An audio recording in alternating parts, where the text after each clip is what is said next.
Have you ever wondered how different eras of Black artistic and cultural expression reflected the changing tides of history and activism?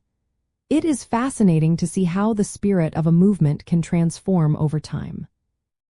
The Black arts movement and the Harlem Renaissance were distinct in their historical context, primary audiences, political objectives, and artistic philosophies.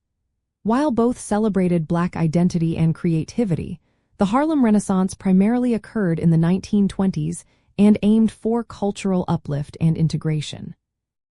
In contrast, the Black arts movement emerged in the 1960s and 70s, aligning with the Black Power movement, emphasizing cultural nationalism and artistic expression for liberation and social change. The core difference lies in their underlying historical motivations. The Harlem Renaissance flourished in the post-World War I era, during the Great Migration, with a focus on demonstrating Black intellectual and artistic capability to a broader, often white, audience to foster racial understanding and respect. They sought to redefine the image of the new Negro. The Black arts movement, however, was born out of the civil rights movement's frustrations and the rise of Black power. Its artists advocated for art that was explicitly by Black people, for Black people, often confrontational and rejecting assimilationist ideals. To discern between these powerful movements, consider a few key questions. First, what was the specific time period and socio-political climate? Second, who was the intended audience for the art and literature? Third, what was the primary political message or goal embedded within the artistic expression? Finally, how did the art engage with or challenge prevailing mainstream cultural norms and power structures?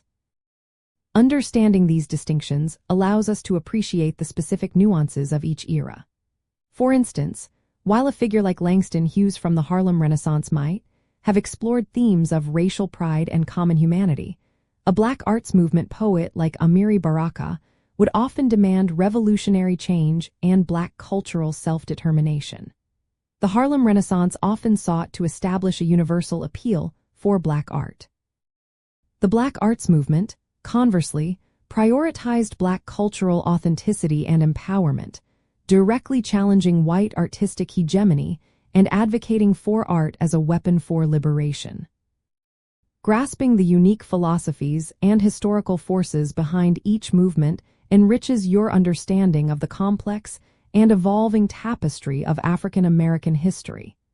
It highlights how Black artists and intellectuals have continually adapted their strategies to reflect, challenge, and ultimately shape their world.